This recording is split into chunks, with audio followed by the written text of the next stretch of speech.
Thank you so much. My name is Simone Morato. I'm the former president of the chamber. My friend Will here is the president and the chair of the board. And we are very pleased to receive all of you for a very important discussion. They invited me to do the opening remarks.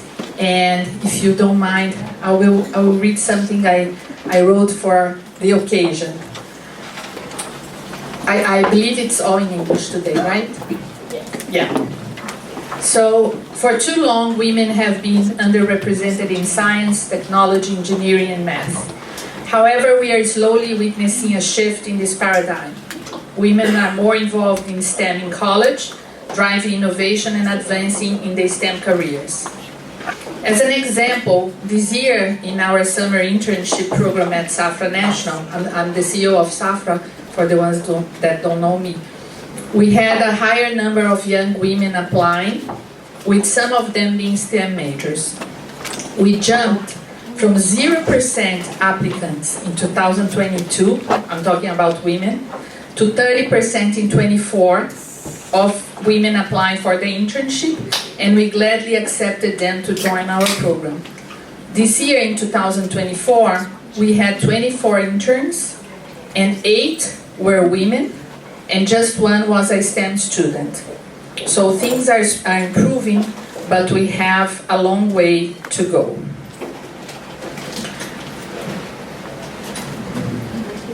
Wall Street and banking, unfortunately, have a similar preconception that it's a man's world.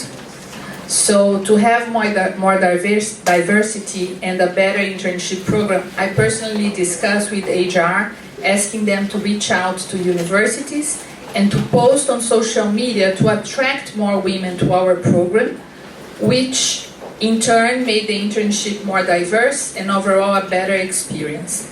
So I think the first message is that we need inclusion policies and action to come from the top. As managers of private companies, we still have a lot of work to do, addressing disparities in education, fighting the stereotypes, creating more opportunities and recognition for women in STEM. We must create inclusive environments, and women should occupy whatever seats they want to sit. CEOs, CFOs, any C-level, boardrooms, labs, research, Nobel laureates, and any role in any area.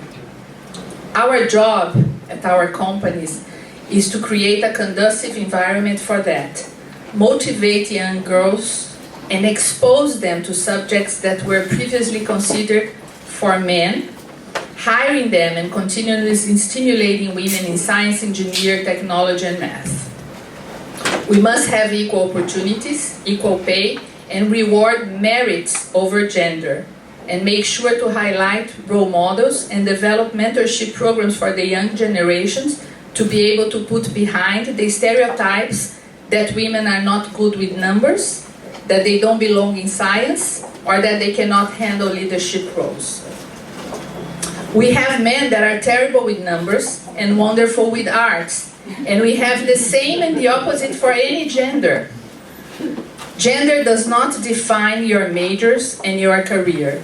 So we must work to give, since young age, the self-confidence to girls to go for STEM degrees and to believe they can do it. To make sure that they are exposed to that as much as the male students. I hope these wonderful panelists help us to put more light on this discussion and make us aware and ready to transform this issue into a non-issue and to be an obsolete discussion, allowing any person to pursue whatever career they feel they can thrive. Thank you very much. Eduarda is going to present all the panelists and I think initiate the panel.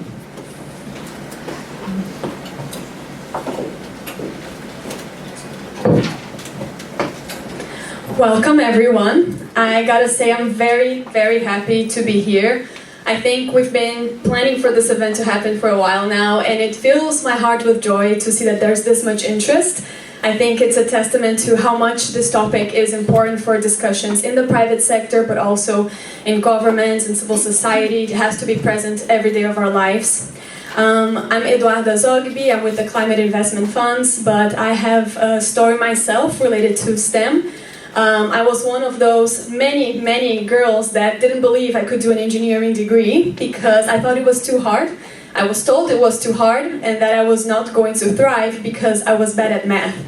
But I was really good with physics, and I never thought that I could pursue a career in this area. I wanted to thank United Airlines and also thank the Brazilian Chamber of Commerce because this event happened from a conversation and from their belief that this was an important topic. And nowadays, and we will get to that later, but United Airlines is a supporter of the Person of the Year Fellowship, which supported my studies. I did a STEM degree at Columbia University, I studied energy policy, and many others who are here were also benefited by this wonderful program that brings women to fulfill their dreams in their STEM careers.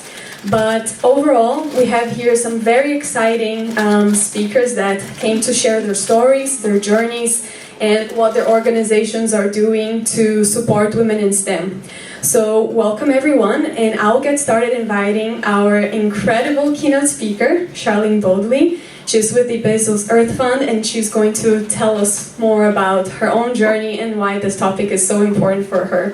Thank you, Charlene.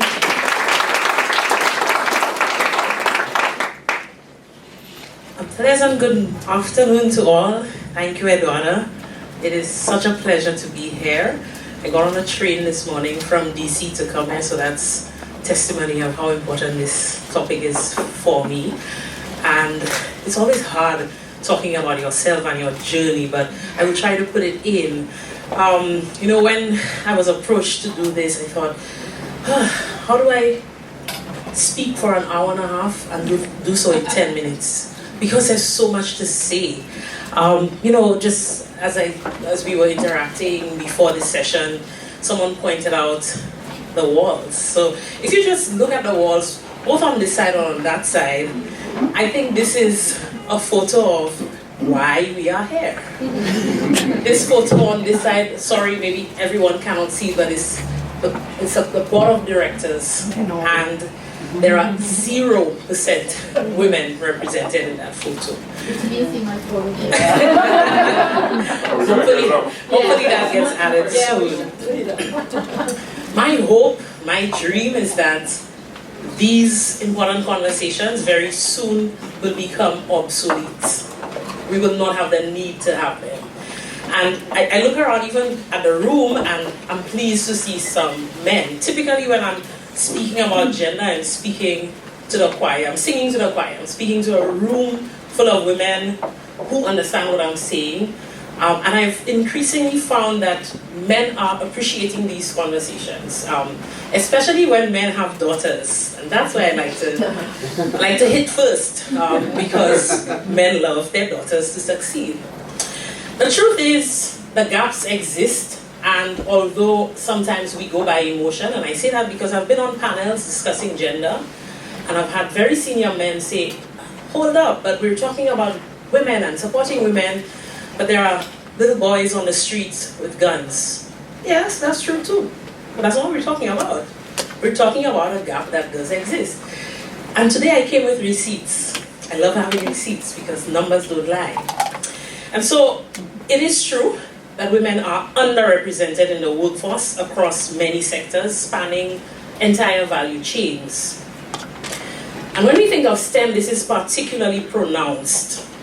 Women make up a mere 29.2% of entry-level STEM workers, and of course that is reflective of what's happening at our educational institutions. Because if that number was different at the educational institution level, then entry into the workforce would not have been as dismal as 29.2%. Now let's put that into perspective. It means that 70% of your entry-level STEM workforce are men. And contrarily, in non-STEM occupations, that number looks completely different. Women's entry-level participation into the workforce is 55.6%. It means that there are more women in non-STEM careers entering the workforce than there are men. Now, you know, when we think of career progression, we think of upward mobility, we think of rising, and we think of climbing the ladder. Unfortunately, with women in STEM, the phenomena is instead experiencing a drop to the top. What do I mean by that? The numbers become very dismal as we move from the classroom to the C-suite. And you mentioned the C-suite, and I was really happy to hear that, because part of the challenge is not having women in decision-making positions that can enable other women, the young women, girls, to be encouraged to have the confidence, because they don't see women leaders being successful in many areas. And so we face a leaky pipeline of women talent in STEM, in all areas, but particularly in STEM. Women in STEM account for only 12.4% of C-suite executives. Comparatively, in non-STEM careers, women make up 27.5% at the C-suite levels. Now that's still not ideal. Ideal is closer to 50-50. Don't exercise that same thing on dates. We don't go 50-50 on dates. We don't pay 50% of the bill. That's okay. Men and women are still not equal, but deserve equal opportunity. Or we could chat about that over lunch. But it is certainly higher than what we're seeing for women in STEM at the C-suite level. And so we are faced with that leaky pipeline. And what it means is that girls and younger women don't have a role model effect. I am less likely to enter a field if I don't see women like myself being successful in that field. My background, I'm an engineer. I work in the energy sector, and I have experienced many young women leaving the sector. I have a personal friend who toiled and just did not have the opportunities to move forward, and instead she opened up a sweet and cake business. I'm sure she makes more money than me now, but we do need the talent. And we need the talent because the entire world is grappling with our greatest existential threat, and that is the climate crisis. Apart from that, many of our populations, particularly in the global south, and I am from a Caribbean island of St. Lucia, and we face what we call polycrisis. So, one thing leads into another, and we're faced with several crises at one point. Universally, we are also chasing critical development goals. We certainly cannot solve these complex challenges without innovative solutions. And diversity breeds innovation. And so without all hands on deck, without diversity of opinions and approaches, we will not solve the world's biggest challenges at the pace necessary even for survival. You may ask, what is the selling point of orchestrating a gender balance in STEM careers? And there are several selling points, but the main ones for me is the power of diverse perspectives to fast-track sustainable development goals, to improve problem solving, to improve business operations and drive profits. Now, these last 2 points, I particularly like to mention them because I know money matters and numbers matter. The bottom line is important. And to companies, in trying to sell this need to diversify the workforce and to support women and to close the gender gap, I think it's always important to make that point that gender balance is really smart economics. Bottom line. Empowering women in STEM, empowering women, period, is a benefit to everyone. It's really everyone's business. And today, our topic relates to the private sector, and I wanted to, just for a little while, focus a bit on the business standpoint. And again, I brought receipts. Research supports the fact that women are essential to growth and should be regarded as a competitive advantage. Now, that statement for me sounds a little, women should be regarded as a competitive advantage. I say that though because it is typically seen as a nice to do. It is nice to encourage women, it's nice to make space for them at the table. But the point I really want to push today is that it is a business decision. And it does give a competitive advantage in anything that we're doing, for the private sector, for government, for our development goals. And so a study covering 12 countries and 1,000 companies found that companies were 27% more likely to have superior value creation and 21% more likely to have above average profitability. So the profitability on the business side is actually tied into gender diversity. And it really is, it's not a matter of getting rid of the men. We can't do it without you, neither. It is just making space for women and diversifying our workforce. And as we think about the outlook of STEM, so we're speaking about today and the gaps that exist, but I always like to think forward. I work for the Bezos Earth Fund, the Jeff Bezos, and this job has tweaked my mindset a bit, and I'm always thinking years ahead. Think of the Amazon giant. So I am challenged to think decades ahead, and so I felt that I needed to also bring that perspective today. We have a projected growth rate of STEM careers of 10.8%. It might seem small, but I think it's significant given that we already have such a huge gap. And if we don't get ahead of that, I think we will be doing an injustice to our future, the future that we want to leave behind for our kids and grandkids.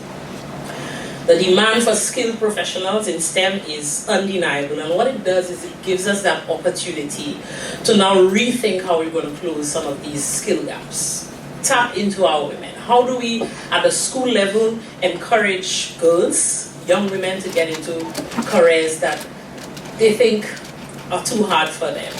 Luckily for me, I grew up in a household where nothing was off limits.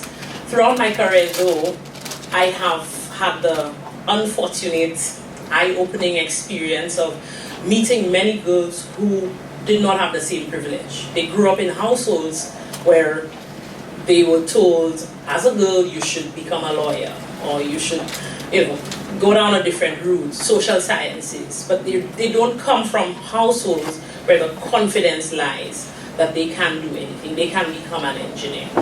And then that carries on into the school life. You go to school, you go to universities, and you're told, you shouldn't, why are you in engineering? Look around the classroom, this is for us guys. And so we really need to change the status quo. Women bring different perspectives to STEM, and this is really how we should look at it. Not that we are just simply trying to empower women and simply trying to give them a piece of the pie, but appreciate that women bring different perspectives to STEM that can lead to new discoveries, that can lead to innovation. Empowering more women in STEM can help to break the cycle of poverty in underserved communities. And again, I stress, closing the gender gaps in STEM is everybody's business and therefore everybody's benefit. And so I've laid down all the problems, and I would hate to leave here without laying down some of the solutions. And how do we close these gaps? I think that's a very important thought to leave with you. I think first and foremost, I really typically like to advocate for an evidence-based approach. Data. Let us collect the data. Because a lot of this gender issue is based on our personal biases, our personal experiences, and our perspectives. But numbers, again, don't lie. So how do we foster an evidence-based approach? Secondly, as I've mentioned before, the role model effect, creating that role model effect by showcasing current female leaders, and that will play a pivotal role in supporting the next generation in redefining the opportunities for women in STEM. Third, this point for me is quite interesting, and it relates to point number one, so this issue on data. A large portion of women's economic contributions, because of our traditional roles, are unmeasured, unpaid, and undervalued.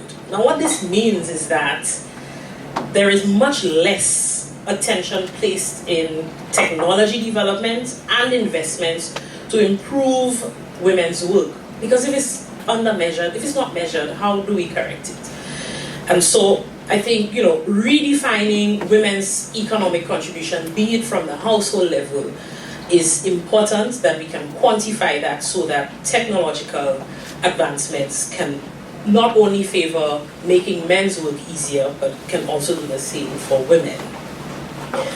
A typical one, and that one, I've managed a 600 member Women in Renewable Energy Network, and just about a year ago we conducted a survey across the membership, and the number one need of these women happened to be training. But not just technical training, soft skills training, and that one is dear to my heart. 2 jobs back, I interviewed for a position and I asked about the salary, and when I was told the number, I said, okay, thank you. 6 months into that job, the executive director jokingly said, all the women I interviewed accepted the salary. All the men negotiated for more. What was I thinking? Why was it okay for me to not, push the envelope? I promise you from that time forth, I will negotiate a higher salary, even though I think what's offered is great. It could be $10 I am negotiating for something. Just for the negotiating sake, right?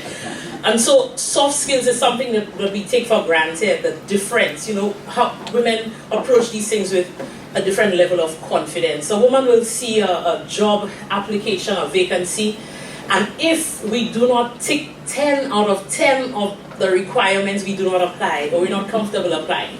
I promise you, and men in the room, feel free to agree with me. And even if you don't, we know the truth. A man will see a vacancy, a job advertisement, and he will tick comfortably 1, but he will still apply, because in his mind, I will figure the rest out. And so we really need that, level of soft skills training, and with that also comes mentorship, and networking for women. I find that attending energy conferences, men are very comfortable with networking. It's simply what do we do, which bar are we going to after the conference, and that's where the magic happens, that's what I'm told. That's where all the deals happen, over a glass of beer. And women, just putting yourself in that comfortable spot to even network after a conferencing event, that can be challenging, and so we need targeted efforts to allow women to network. Now, I've spoken a lot about the supply side, and I like to think of, this workforce gap and women, that gender balance gap, as a supply and demand issue. So on one end, we have the supply of these amazing, capable women that bring something new and different to the table. And on the other side, we have the demand side, our industries, the private sector, those that will be absorbing that talent. And we need to build supportive ecosystems. How will the private sector work with educational institutions to ensure that you have that cadre of female talent coming out of your universities and being absorbed? Because that's one of the fears of women. If I study this, the jobs out there are industries confident enough that me as a woman engineer can do the job. And so we need to create very robust ecosystems where we can sing from the same song sheet. And lastly, our work cultures. And let's not take that for granted. And because I was asked to give some of my personal experiences, I have been on the side of being asked to take the notes, being asked to grab the coffee, say what? When I am in the room, sometimes even more qualified than my male colleagues. And I think we need to push back on that. We cannot do it alone as women, and that is where I keep saying this move to close the gender gap is not a woman's thing. It's something that we need to do in allyship. We need to do it with men. So it's not a fight, but it is, hey, we need your help to change the cultures around us. And some of it is very subtle. And I say men, but part of my experience has been a lack of confidence from even female leaders, female leaders also perceive that men are stronger in STEM fields and are more capable. So it is a matter of breaking down these biases, some of them we're not even conscious of, and being able to embrace the capabilities of women. I had an intern at some point working with, and I remember her being brought to tears when she spoke about a fresh graduate out of university, and she decided to wear lovely bright red lipstick to work, like what Eduarda is wearing, that I've already asked her for, the name, so I could buy that. And she was told by her male boss, what are you doing? Nobody will take you seriously as an engineer if you're going to be wearing lipstick. And I mean, this is 2 years ago. And so, these biases do exist, and my journey has not been easy. I think I come from a place where many odds were against me. By the way, I'm from small island of St. Lucia, fastest woman in the world, Julian Alfred, Olympic gold medal. Just drop that in. And the journey has not always been encouraging, and at some point it feels like maybe I shouldn't be here. And I do hope that any action, just me personally, but me being part of an organization, we've just started looking at gender, and I'm encouraging you as much as you can change that. Please do. The world, our future depends on it. I'll pause here. Thank you so much for listening.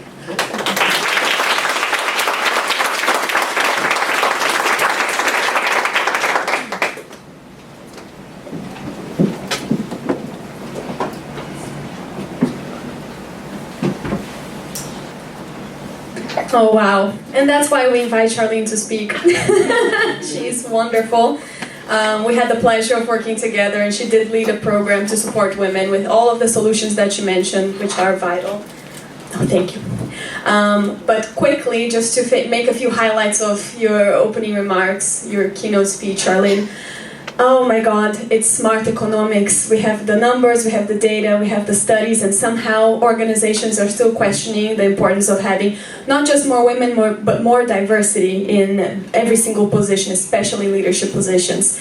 You spoke about, role models, and I love telling this story that I have a friend in Brazil that runs an organization that trains young people in the energy sector, and they also ran a survey and asked them, what is your role model? 2/3 of the respondents said Elon Musk or nothing.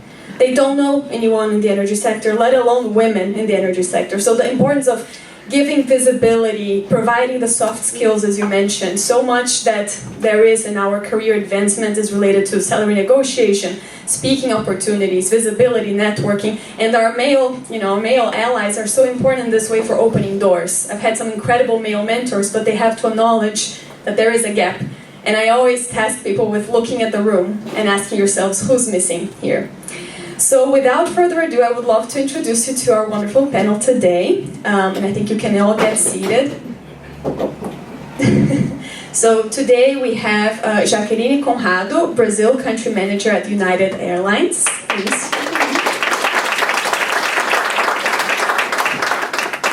We have Janice Wexler, VP at Global Creative at Estée Lauder.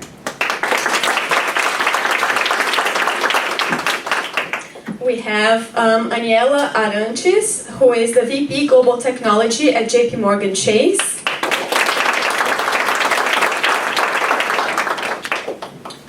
And we also have Suelma Rosa, who's VP Corporate Affairs at PepsiCo.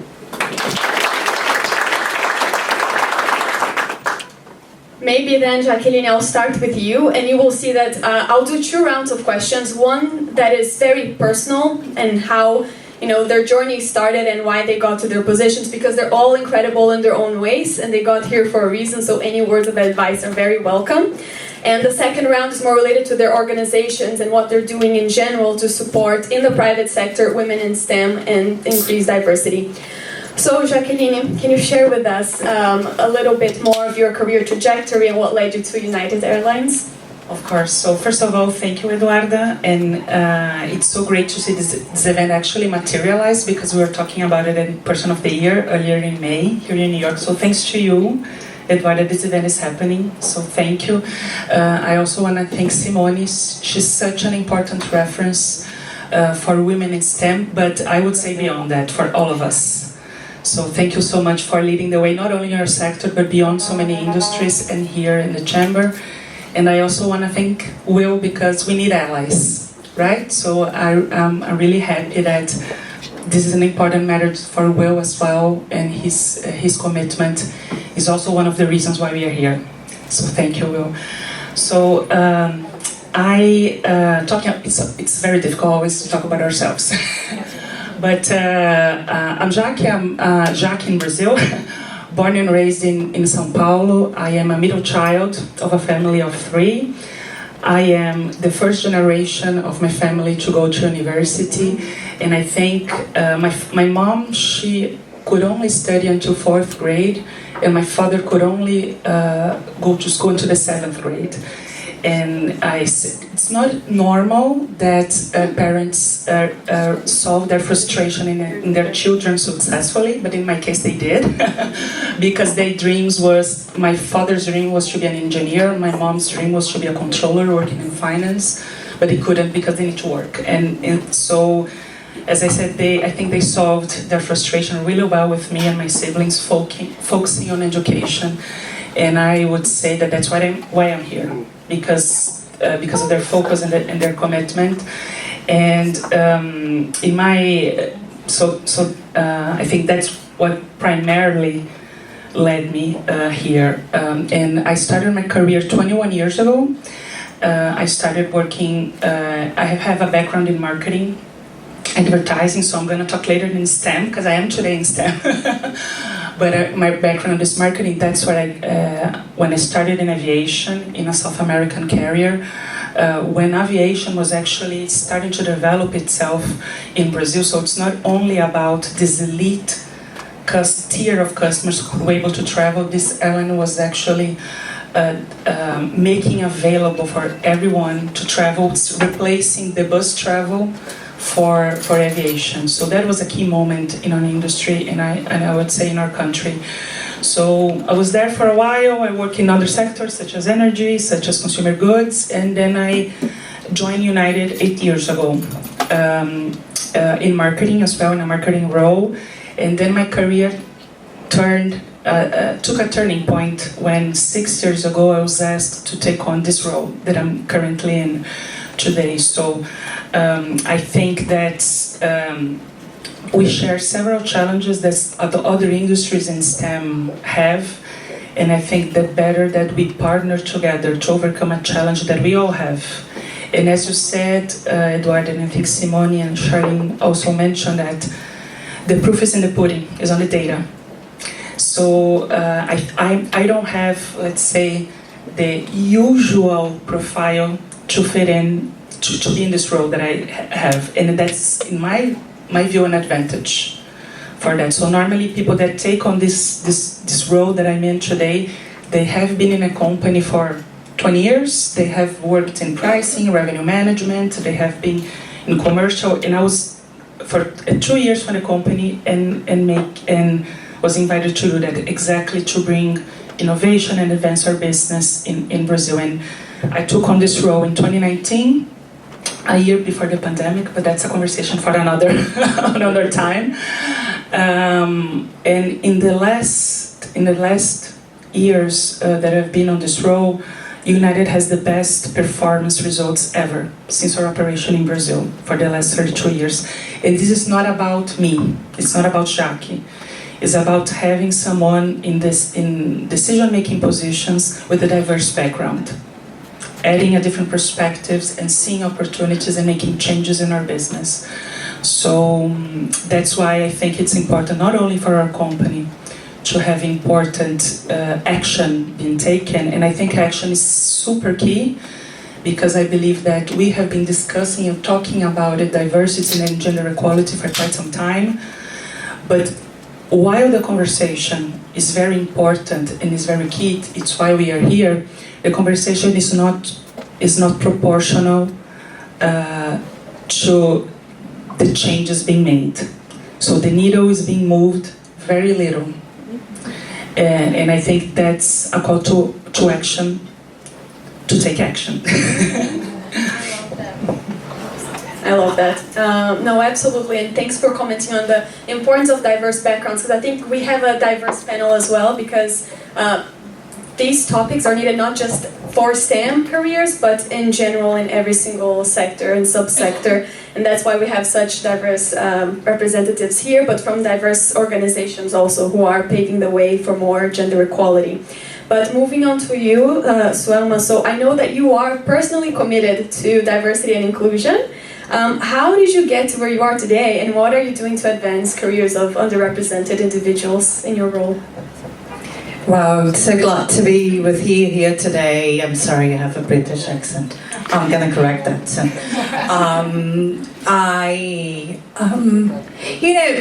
probably this us being here is the reason I first engaged with diversity and inclusion. I am from the small island in Brazil, São Luís.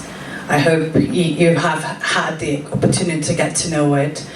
And when you are from São Luís, you are actually really happy person because you have the beach, all day long, you keep eating, seafoods and fish. But you're also very far from the world, very far from the world. And the first time I saw the world, it was also the first time I noticed that I was different. You never know how one perceives you until they tell you you are different, right? So it was only by having this amazing journey my family has provided me, going through the world, learning languages, living different places, and realizing that I was from Northeast Brazil, the least developed state in the country, a woman. So I was against all odds, and yet very privileged. And so that's what made me understand that actually this is something that needed action.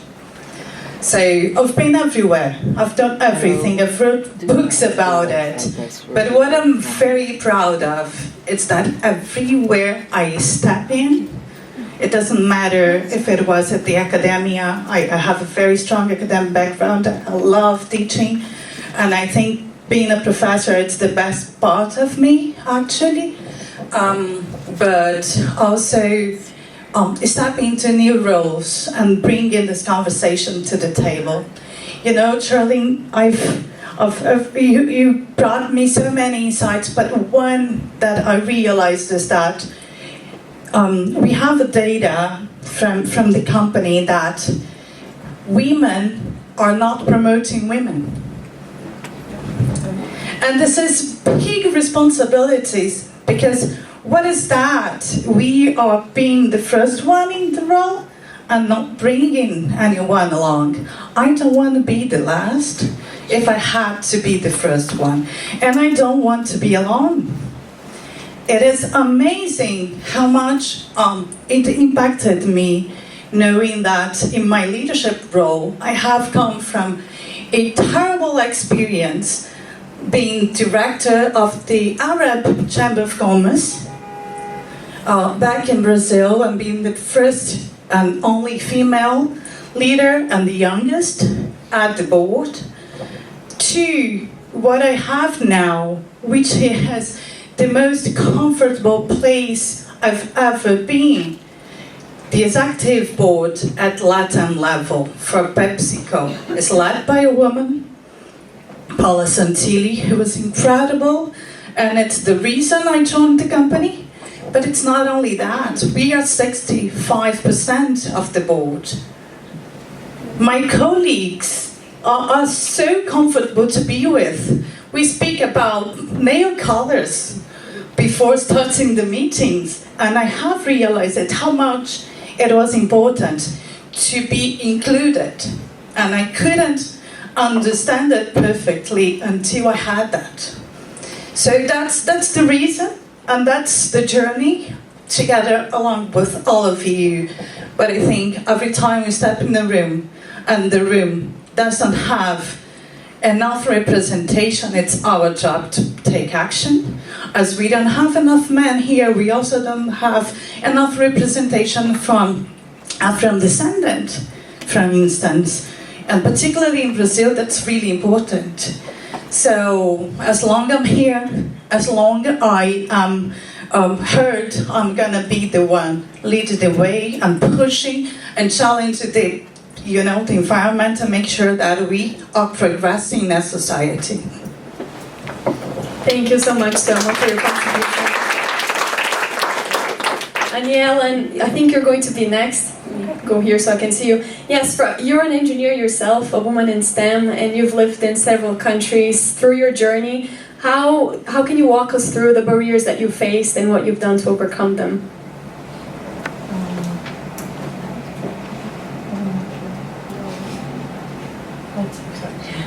Technology.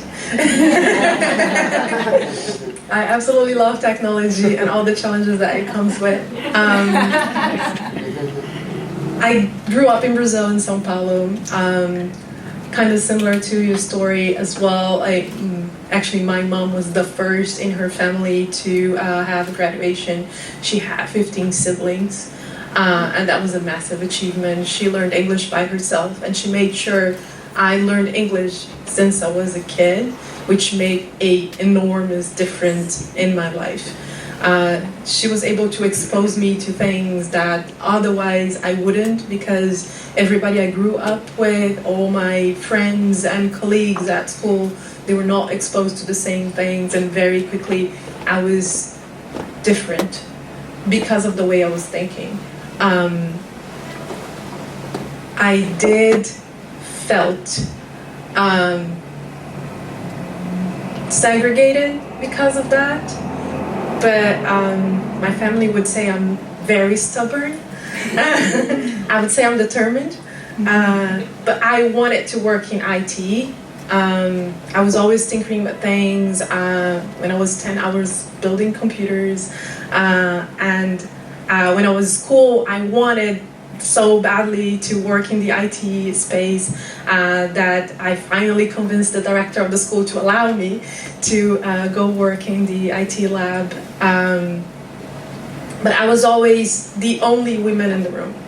I was the only woman in the room in the lab. I was the only woman in the room when I decided to do game design.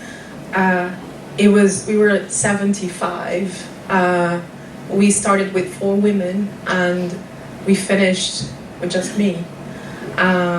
It's hard to be surrounded by a large group of men where they expect you to act like that. So I think for most of my life, that's what I did. I just put my head down and I tried to fight whatever came my way to get to what I wanted. I would say even my father wasn't very believing that I would do game design or later on computer engineering, but today he's very proud of it. But he was the one telling me, like, are you sure you don't want to do something easier? Right? And I was like so stubborn that I just made it through. Knowing English was easy. I at first worked in the animation industry. I loved that job. But at some point, I came actually traveling to the United States. I came to SIGGRAPH. It's a computer graphics conference. I met a variety of tech leaders of companies I admired. And the suggestion I got was, you need to have an engineering degree to be able to move countries or to join us. So I graduated in computer engineering, and in this process, instead of going to the animation industry path I wanted, I joined JP Morgan as an intern. Both of my parents worked in the banking industry their entire lives, and for me it was something that I would never do. But once I joined it, after having like more than 10 years of experience in a completely different industry, I absolutely loved it. It's funny because the first day I joined, my manager took me to a women's network event. And I realized that I never really thought about that. So for a majority of my life, I just fought it. I just realized that was what it was. That was my reality. I never looked sideways, looking for someone to help me, or I never had the role models that I could aim to be. I just didn't mind like being the first, but it wasn't easy. And after that realization, I started not looking just up, but around, and trying to figure out how I could do something better for those that are coming still. Like for those that are in high school or in their college, and how we could potentially help to make that not so hard. Today I am part of Women in the Moving Tech in the firm. I am one of the leaders of the program, and it's actually great to see and participate on a variety of programs like Girls Who Code, and we have Tech for Social Good. There's a variety of programs that are amazing in the company. So in this journey of mine, like yes, I moved from Brazil to Argentina, and then I'm here in the US. I moved to Argentina not knowing how to speak Spanish, and I very quickly realized I needed that. So I ended up learning Spanish. I'm asked a lot about courage. It's like, you had the courage to do this, you had the courage to do that. In my head, that was not an option. That's what I wanted, and that's what I had to do to pursue what I wanted. Moving countries, it was an added layer to that, but every single different group I was exposed to, different country I was exposed to, that just added to my knowledge, but also to my perception of what the world is. Unfortunately, in Brazil, the mindset is still very narrow in terms of enabling women across the company. Of course, in the metropolis, you're going to see a more open space. But when you go to small cities and when you talk with women, they are trying to pursue STEM in small cities, that is still pervasive. That to Charlene's comment before, that the parents kind of set them up to do a specific career because either is what they see their kids will succeed on, but maybe because of the stereotype that women do not belong in these areas because they are mainly male dominated, and I think not all women feel comfortable stepping into that space. Not just because it's hard, but how do I phrase that? Because you need to fight it all the time, and it's exhausting, right? So some girls don't want to go through it. So I really hope that events like this and events that organizations create and all of these programs really change the mindset of everybody, actually, not just in Brazil and America, but like that it helps change the mindset of how women can fit in society in a way that is not a struggle. Yes, no, absolutely. And it's so interesting you're saying that. I very much admire how determined you are to be the first one to open doors, because it's very hard.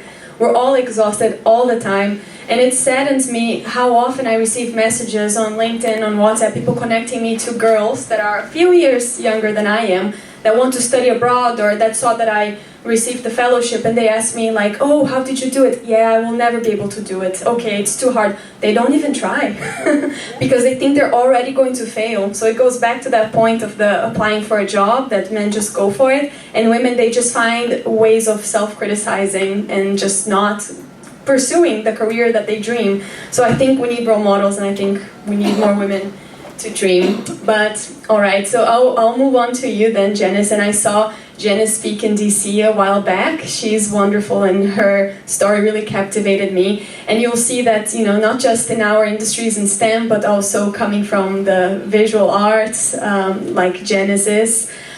She also has faced a number of barriers. So Janice, please tell us more about your story.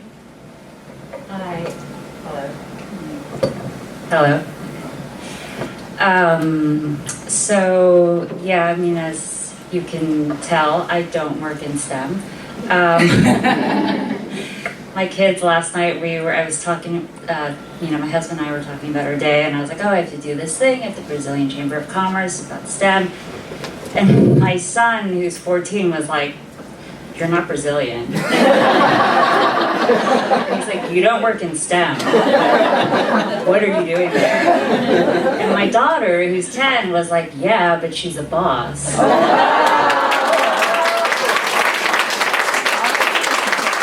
like, I'm winning 50% of the time, but not really winning with the son. So, you know, I think, but you know, it made me think about sort of what my point of view would be here today, because I don't work in STEM. I'm going to say that like 7 more times. But my parents were both doctors. They were immigrants, and they kind of gave me 2 choices as I was growing up. They were like, you can be a doctor or a lawyer. That's it. And I tried. I think if you asked me when I was 9, I mean, I was just like, I was like, what do you want to be? I'm like, pediatrician. You know, and I'd look at my parents, they would smile, I would smile. And I tried to sort of like, I was good at math. I was actually sort of the opposite when I think Charlene was saying there's some men who are like bad at math but really good at art. Simone. But I was good at math. I enjoyed math. I sort of like exhibited all those left brain qualities. I was very methodical. I was obsessive. I was a perfectionist. But there was this part of me that just like, you know, like my grandmother would make me pray every night, and I thought praying was wishing. And so I'd like I wasn't wishing for a stethoscope. I was wishing for a rainbow bright belt. And I just like, I love color, I love shiny things, I was like a raccoon, and my parents, I think I did it, you know, I went, they were like, my mom was like, you're gonna go to Brown, you're gonna go to med school, you're gonna be a doctor, and we're gonna throw everything we have into this whole operation. And so, but there was something, and I think that is important, it's sort of what I tell my kids, and what I started to talk about at Vital Voices, is I think this psyche you're in, you know, like the thing inside you that drives you and what you value. And I think that to me is more, you know, what I try to tell my daughter, who, by the way, if you ask her what she wants to be, she's like, I want to be a mother. So she's like, I want 1 million kids. So, you know, I think that there was something inside me that was driving me away from that path. Who knows? I think if like biology books had beautifully like neon color drawings, my whole future would have been different, but it just didn't speak to me. And when I was in college, I didn't go to Brown. I got into Brown, and that's not to brag, it's just that's how much I couldn't get on that ride, you know, and I took many left turns through my career. Where I am now, I got off that sort of that speed train many times. I was a bartender for several years.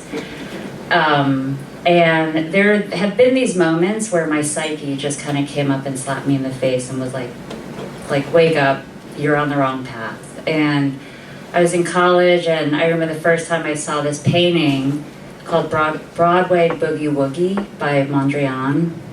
It's just like, I was there with my boyfriend, we were staring at it, and it just hit me like so hard, you know, like the colors, and I didn't even really know what I was looking at, but I was just so floored. And I was a history major at the time, so I've been all over the place.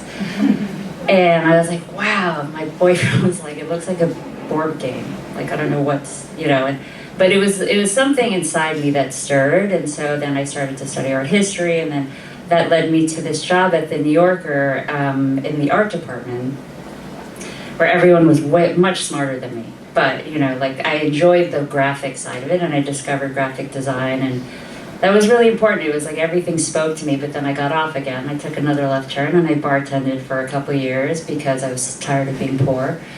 And so there were several moments in that time that sort of again, like in these quiet moments, whether you're jogging or doing something, and you know, I always tell people find time to stare at the wall or find time to just go to the museum, even if you don't like art, because it's so quiet. And just stare at a painting, and these things will start to rise up, and it could just be like, gee, I feel sad about something, or this is not, you know, and like, I do think it's this idea of authenticity. There is who you are and who you are when you were born, and those things I don't think really ever change. And so it started to boil up in me, and I was like, I gotta go back to school. And so I went and I got an associate's degree in graphic design, and then I got my first job. And I still took a few left turns, but it is why I am where I am. And I've been put in many situations and sort of, you know, my parents were like, I don't know how you're gonna make a living, you know, studying history, number one. But then also like working in the art world. And I think that it was just like I've been put in these situations with, and also, by the way, like being in the creative world, you really see how men and women work differently. Yeah. You know, there's sort of like, creativity is so subjective, and so there really, unfortunately, there's no numbers to go by except for when people focus test your work and tell you it's not working. But I've been put in sort of like rooms in sort of corporate environments where, as a leader, you know, someone will tell you, I've had bosses tell me, like, go in that room and be this person. And that, I think, never worked for me, because I'm kind of like, you know, it's been a struggle for me to sort of to be on this panel is a journey. You know, I was not a public speaker, but I knew my stuff. I knew my stuff inside out. I knew what I liked. I knew why I was pitching a certain idea. And so all that stuff was inside me, but the outside stuff, the stuff that they sort of tell you, like, check these boxes, be loud, be in the spotlight, grab the room, that's just not how I operate. So I, you know, I went in, but I made sure I knew my stuff, and I followed my own path, and it worked. Because I think that if you make sense, number one, I think if you can walk into a room and say something that you believe in, but also comes from a place of authenticity, but then you can really deliver that message. And then, you know, again, numbers don't lie, but also, like, if you're saying something that makes sense, it resonates and people sort of identify with it. And so I think that was sort of an important learning for me in my journey. And then education. I think that's one thing my parents, even though they told me I would never make any money, they always supported me with education. So they're like, okay, well, if you're gonna do that, you know, try to go to the best place and get a degree.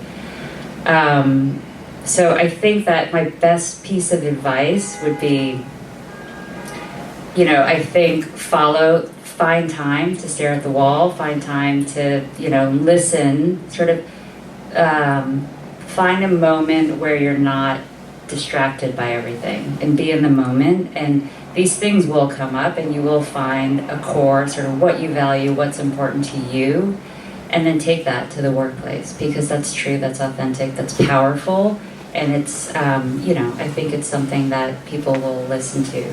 And then the other piece of advice, I think, is just, and it's something that Estee Lauder is passionate about, is there's not one way to lead.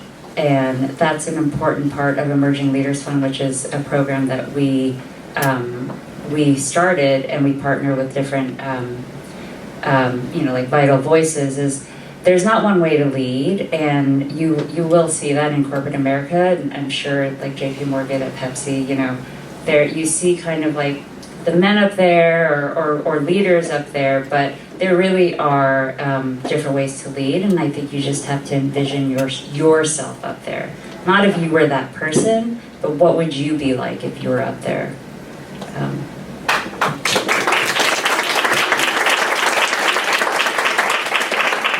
See, Janice, this is why I invited you. You're a beautiful speaker. Again, you might not be considering yourself in STEM now, but as we've seen here, sometimes, life takes us to a different direction. I wasn't a person in STEM until until 5 years ago. I didn't think that this was my career path either, so we never know, and I think your journey is so inspiring. So I'm going to now do a second round, more focused on the solutions. We heard some of the barriers, we know they exist, we know the numbers, but these organizations that you see here today are all working to find some progress in this space. So maybe we'll start with, again, we'll do from here to there, and Jacqueline, if you can speak more about how United Airlines is changing the game. We already know of the Person of the Year Fellowship, but you told us wonderful things in the call that we had, our preparatory call. Yes. So if you please can share with the audience, I think you're doing wonderful work. Eduarda. So I think in the aviation industry is interesting when it comes to gender, because the face of the aviation industry is actually a women's face, which is the flight attendants, right? So until this day, when I'm in a room and someone asks me, what do you work for? What do you do for a living? Like, I work in aviation. They're like, you're a flight attendant, right? So, and with all the respect, it's a super hard job. I could never be a flight attendant. I have no motor skills. I'm super clumsy. I almost fall off the chair, so I will never be successful as a flight attendant. But there are other things that I can do for that industry. And I think, and I'll speak a little bit about what we're doing globally that is being led here in the US and what we're doing in Brazil. So we have a business need for the upcoming years, which is in the next, and I'm just talking about the US perspective, but in the next 10 years, it's going to be required for our business, our industry that is growing, we're going to need 10,000 pilots. And today, there are 6,000 who are qualified to do the job. So there's a clear gap there that we need to fill. And so we are in a strong growing mode at United. We are now, not sure if everyone knows, but United now, it is the largest carrier in the world today. And we are continuing to grow our investments and our footprint worldwide. So we need pilots. So we have created, we are the only major carrier that has created a pilot program, an aviation academy to develop new pilots. And what I love so much about this project is that we also want to change the face of the pilots today, right? So today, and the whole one of the biggest purposes of this new academy is to bring more opportunities to women and people of color. So and that is going and is doing very successfully. But taking a step back, but before you wish to be a pilot, you need to know that you can be a pilot, right? You need to have references, and you need to know that besides it's a wonderful thing to be a flight attendant, but there's so much more that you can do in the aviation industry. So in Brazil, we brought a program that United operates worldwide, but a program that's called Girls in Aviation. And the goal of the program is to show women that there's so many paths that you can take in the aviation industry. You can lead the country, at the station in my case, or you can be an engineer in the tech ops center, or you can be working the ramp, or you can be a customer service engineer, you can work in technology. So the whole purpose is so we spend a day with these girls, normally girls from 12 years old to 20 years old. We have partnered in Brazil with a very important organization called Vozes das Periferias.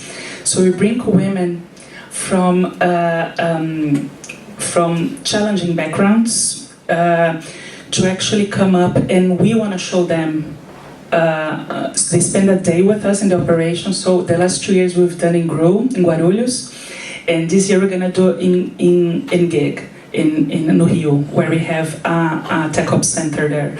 So, and what it's so interesting because we spent a day with them showing and talking to our team.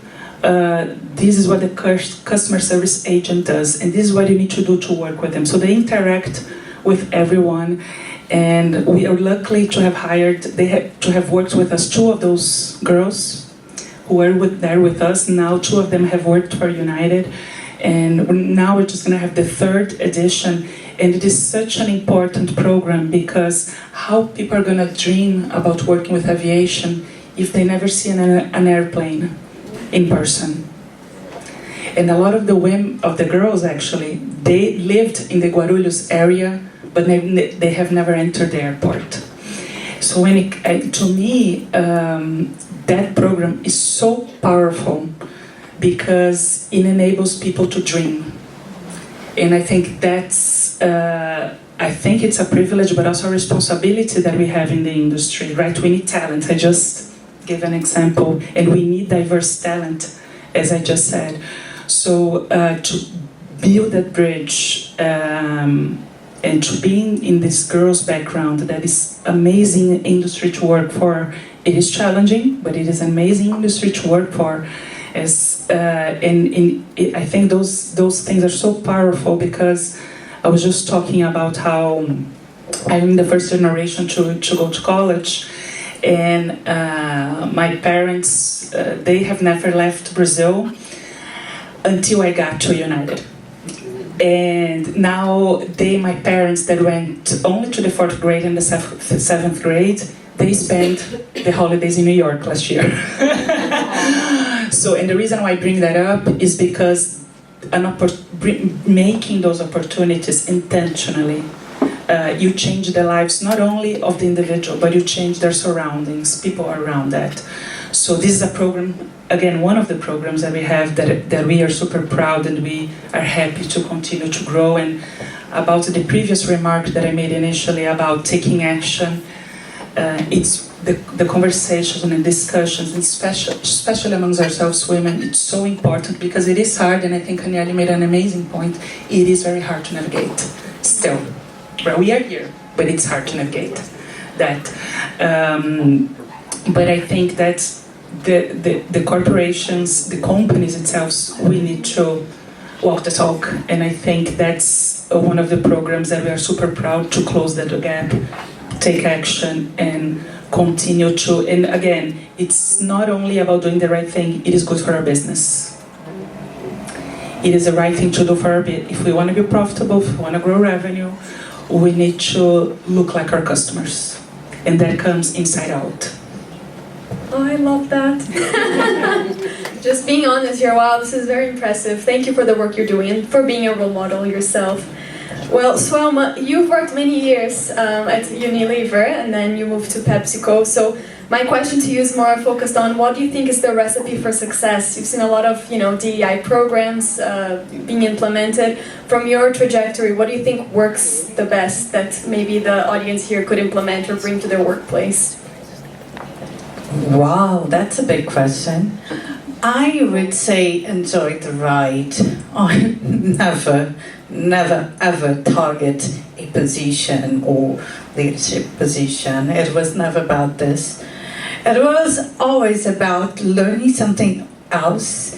It was always about curiosity, trying to understand how things work. And coming, I'm so proud, I've learned a lot at Unilever, and coming from Unilever and joining PepsiCo, especially under Paula Santilli's leadership, and I cannot emphasize enough the reason I decided to join the organization. It's of course because of this amazing work PepsiCo do all across the globe, but because of her. And because of her means so much to me. It means that I have someone to stand up to, to look up to. I have this reference, which is a 60 years old lady who has been leading the business transformation for 5 years. Who has led 2-digit growths for 5 years in the region, who took 5 years to have 65% of women leadership and senior leadership, but not only that, to have 60% of women in R&D, to have 50% of women in leadership and IT, to have the very first female leading the supply chain end-to-end Latam, Mirna Mancias. You all should know her. I mean, beyond doing all she does it in high heels and really, really gorgeous look outfit. So it is never about what is the position. I don't believe in all this. I am certainly not a VP. I'm SWOMA before all things. And Jack can vouch for that because she met SWOMA before VP. And many friends that I have here. So it's not about, positions. It's about what do you do with the opportunities you have. And this is an incredible moment. Look at me, I'm here in New York. So it is an incredible moment, but there's so much else to learn. Certainly, I would love to learn how to program. And I'm gonna do this in this life. I'm actually learning Python. No. For no reason, just for learning. And maybe Danielle can mentor me throughout. But that's all about it. I mean, it's about enjoying the journey. It's about making sure that you impact other lives. It's about making sure that we leave the world better than we find, no matter how big changes or small changes we have power to do. That's about that. Thank you for sharing that, especially because I want everyone here to leave with a little bit of a reflection and try to bring these words to your everyday work. Because gender is about also mainstreaming, right? It's not about treating it as a one specific sector in your organizations, but it's also looking at how it's a cross-cutting issue that should be present in everything you do, no matter the industry. But moving on to you, Aniela. So what are some actions you see organizations taking that directly contributed to your career growth and could benefit other women in STEM?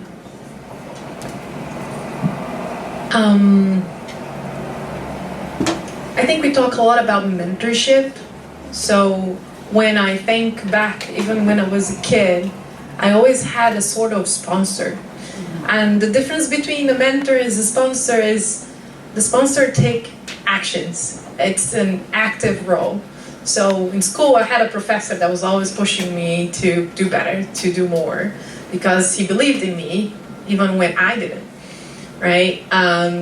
Even when I joined JP Morgan, I had this senior leader who once came to me and told me, you should move to another country. And I'm like, I'm fine here.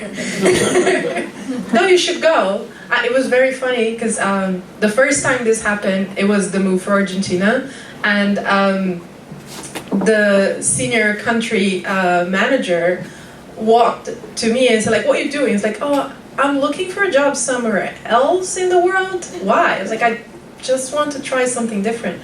Why don't you go to Argentina? You don't speak Spanish? He's like, okay, repeat after me. And I'm like, okay. He's like, dame una cerveza. And I go, dame una cerveza. Perfect. You're good to go. You can speak Spanish. Don't worry about Spanish. We will give you a course on Spanish. You will learn Spanish, right? We need talent like you. In Argentina, we're opening a hub there. Go, you're gonna succeed there. And I'm like, okay. So, and that happened again when I moved to New York. Actually, I was very happy in my team in Argentina. And then another senior leader walked to me and said, like, you should move. And I'm like, what? Again? And he said, like, I'm pretty sure your skills would generate a lot more impact if you were in another country. And I'm, okay. So he actually made me meet more than 15 people, random roles all across the company, just for me to understand what were the other opportunities in the company. And eventually I found one that talked to me, that made me feel comfortable and that had a match with my passions.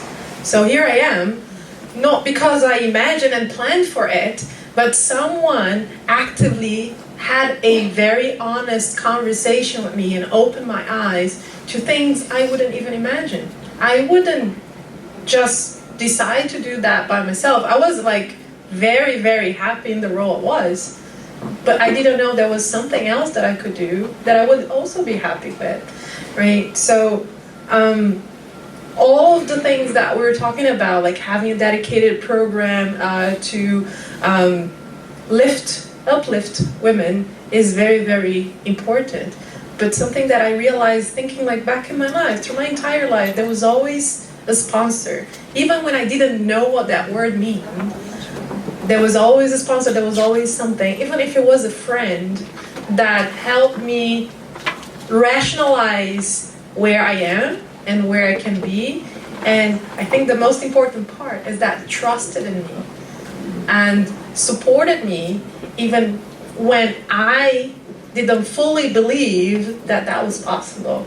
So events like this are amazing. Like I just met some brilliant women here. I think this network is amazing.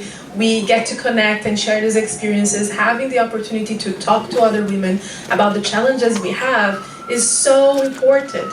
I had a mentee who one day walked to me and said like, I don't know if I can have children. And I'm like, why would you think about that?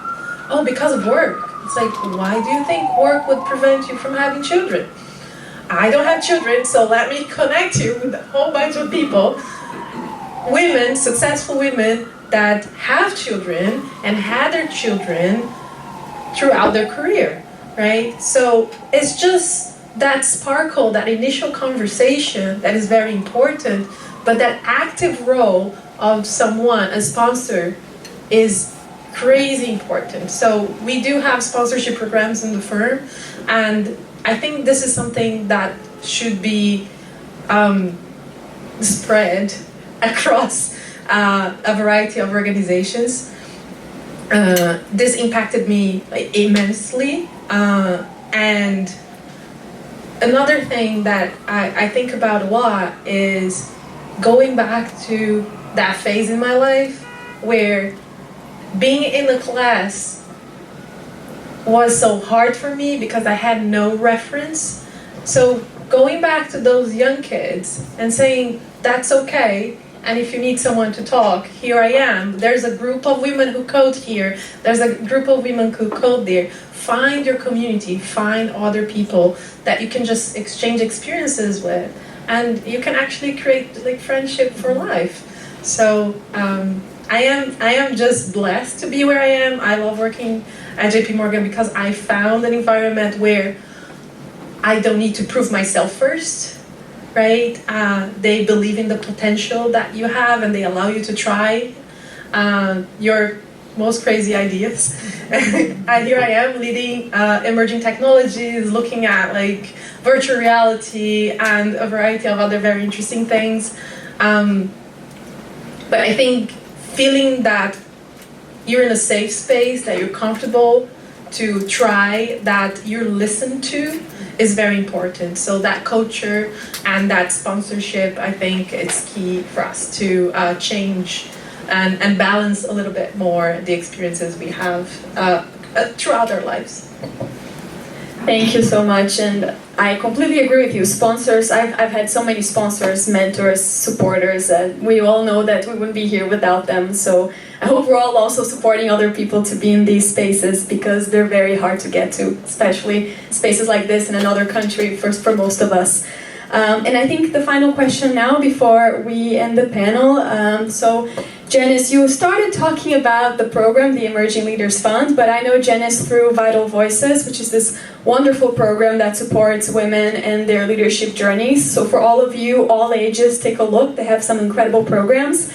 And so yeah, I wanted to hear more details about, Estée Lauder's work, because sometimes we have to acknowledge, the same with like the POI program, that funding is necessary, and funding to support scholarships to get to this entry-level positions that we're talking about is pivotal for getting more women into STEM. So would love to hear some maybe even final remarks from you, Janice. Yeah, I think that, Estee Lauder as a company, Estee Lauder companies, their platform has always been breast cancer for corporate social responsibility. And that's very important to the company, but I think something that's really in the brand DNA to Estee Lauder, the brand, is as a female-founded company, is this idea of, women's empowerment, women's leadership, and I think the key part of that is education and experience.